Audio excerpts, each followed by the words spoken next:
প্রায় এক দশক পেরিয়ে গেলেও রোহিঙ্গা সংকটের কোনো বাস্তবসম্মত সমাধানে পৌঁছাতে পারেনি আন্তর্জাতিক পক্ষগুলো। ২০১৭ সালে মিয়ানমারের সামরিক বাহিনীর হত্যাযজ্ঞ থেকে বাঁচতে শুধু বাংলাদেশেই পাড়ি জমায় প্রায় ১২ লাখ রোহিঙ্গা। তবে এত বছর পেরিয়ে গেলেও প্রত্যাবর্তনের উপযুক্ত পরিবেশ তৈরি না হওয়ায় নিজ দেশে ফেরত যেতে শঙ্কিত লাখ লাখ বাস্তুচ্যুত রোহিঙ্গা।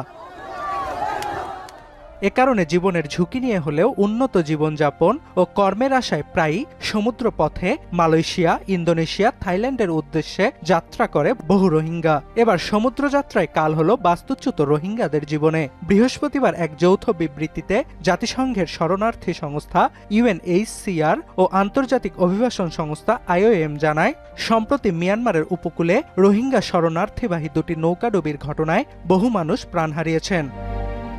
ধারণা করা হচ্ছে জুনে ২৫০ জন যাত্রী বহনকারী একটি নৌকা সমুদ্রে যাত্রা শুরুর কিছুক্ষণ পরই যোগাযোগ বিচ্ছিন্ন হয়ে পড়ে। এছাড়াও গত ৮ জুলাই ২৮০ জন যাত্রী বহনকারী দ্বিতীয় আরেকটি নৌকা মিয়ানমারের ইরাবতী উপকূলের কাছে ডুবে গেছে বলে ধারণা করা হচ্ছে। তবে সাগরে রোহিঙ্গা শরণার্থীবাহী নৌকাডুবির ঘটনা এটি প্রথম নয়। জাতিসংঘের তথ্য বলছে, গেল বছর আন্দামান ও বঙ্গোপসাগরে প্রায় ৯০০ রোহিঙ্গা শরণার্থী নিখোঁজ হন। শরণার্থী ও অভিবাসীদের জন্য সমুদ্র পথটিকে বিশ্বের সবচেয়ে প্রাণঘাতী রুটের একটি বলে বিবেচনা করা হয়।